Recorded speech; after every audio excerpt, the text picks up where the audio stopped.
Head কোচের সাথে শলা পরামর্শে ব্যস্ত বাংলাদেশের পেসাররা, যারা হঠাৎ করেই বাংলাদেশের নতুন দিক বদলের সাক্ষী। বাংলাদেশের পেস অ্যাটাককে আপনি এখন বিশ্বেরই যদি অন্যতম সেরা বলেন, হয়তো ভুল বলা হবে না।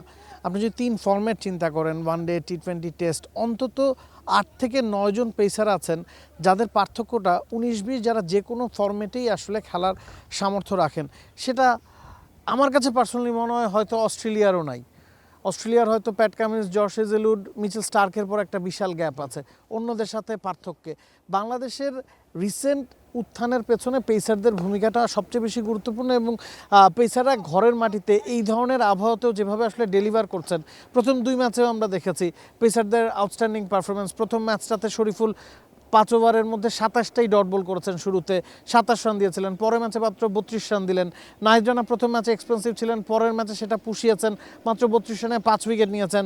পাকিস্তানের এগেনস্টেও তার 5 উইকেট ছিল। মধুর সমস্যায় আসলে টিম ম্যানেজমেন্ট পড়েছে কিনা যে কাকে খেলাবে। তানজিম সাকিবকে স্কোয়াডে যুক্ত করা হয়েছে, এখন সুযোগ পাবেন কে? 3 জনের বেশি তো পেসার খেলানোর আসলে উপায় নাই বাংলাদেশের একাদশে। সব মশার বিরুদ্ধে সুরক্ষা দিতে এলো বসুন্ধরা এক্সট্রিম অ্যারোসল, মশার বিরুদ্ধে এক্সট্রিম সুরক্ষা।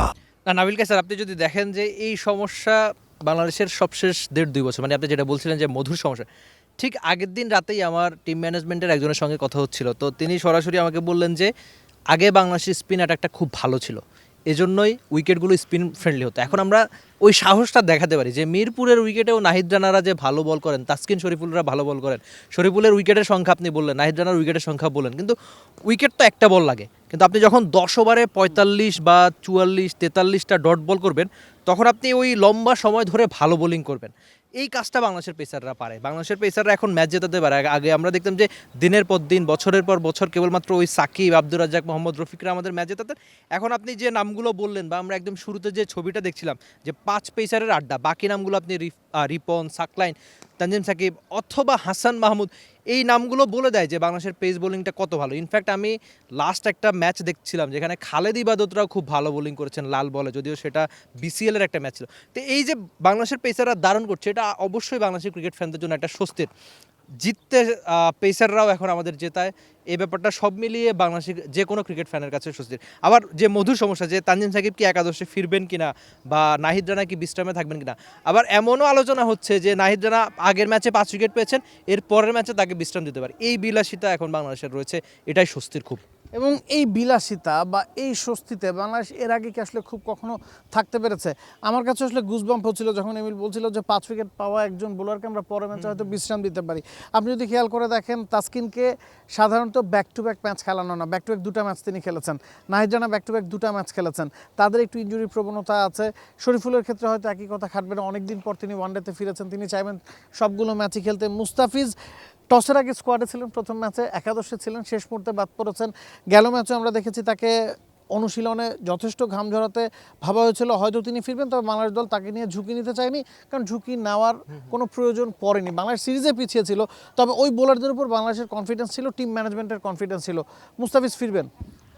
মুস্তাফিজের ফেরা দরকার, কেননা গুরুত্বপূর্ণ ম্যাচ। আর আপনি অনেকগুলো পেসারের নাম বললেন না, আমরা শুরু থেকেই তো পেসারদের আলোচনা করছি। যদি আমি বলি যে একজন পেসার আপনি খেলেন, নেতাটা মুস্তাফিজ। হ্যাঁ, মানে একজন পেসার যে কেউ খেলাতে বললে সেটা ওই সাদা বলে ক্রিকেটে এখন মুস্তাফিজ, বিশেষ করে তার ক্যারিয়ারের ওই শুরুর দিকের অপ্রতিরোধ্য যে ব্যাপারটা ছিল, সেটা এখন না থাকলেও এখনও দারুণ করছেন। এই তো মুস্তাফিজকে আমার মনে হয়, যেহেতু সিরিজ ডিসাইডার, আপনাকে জিততেই হবে, বিশ্বকাপ সরাসরি খেলার সমীকরণ সব মিলিয়ে ম্যাচটা গুরুত্বপূর্ণ, মুস্তাফিজকে খেলানো উচিত।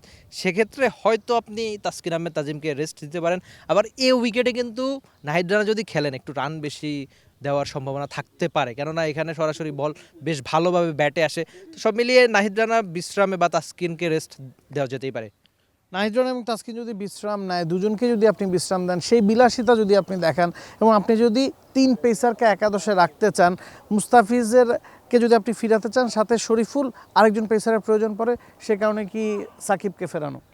আর সাকিবকে এই জন্য স্কোয়াডে আনা, আর ওই সামনে তো হয়তো টি20 সিরিজ বা সব মিলিয়ে দলের সঙ্গে থাকার কি। বিসিবি লাস্ট কয়েকটা সিরিজ ধরে তাই করে, প্রথম 2টা ম্যাচের জন্য আগে স্কোয়াড দিয়ে দেয়, পরে হয়তো এমন একজন ক্রিকেটারকে আনে যিনি হয়তো আলোচনায় থাকেন। তো সব মিলিয়ে এই জন্যই তাকে হয়তো সেরা একাদশে রাখার সম্ভাবনা খুবই কম আমার মনে হচ্ছে। যাই হোক, পেসাররা বাংলাদেশকে এখন ম্যাচ জেতায়, পেসাররা বাংলাদেশকে এখন স্বপ্ন দেখায়। তারা আর ওই যে স্পিনারদের সহযোগিতার ভূমিকায় নাই, তারাই এখন সামনে থেকে লিড দেয় এবং বোলিং ইউনিটটাই বাংলাদেশকে স্বপ্ন দেখাচ্ছে সিরিজ জয়ের। For more updates, subscribe to our YouTube channel and click on the bell icon. Follow us on Facebook and Instagram. Download T-Sports app to enjoy exciting games and highlights. Visit tsports.com.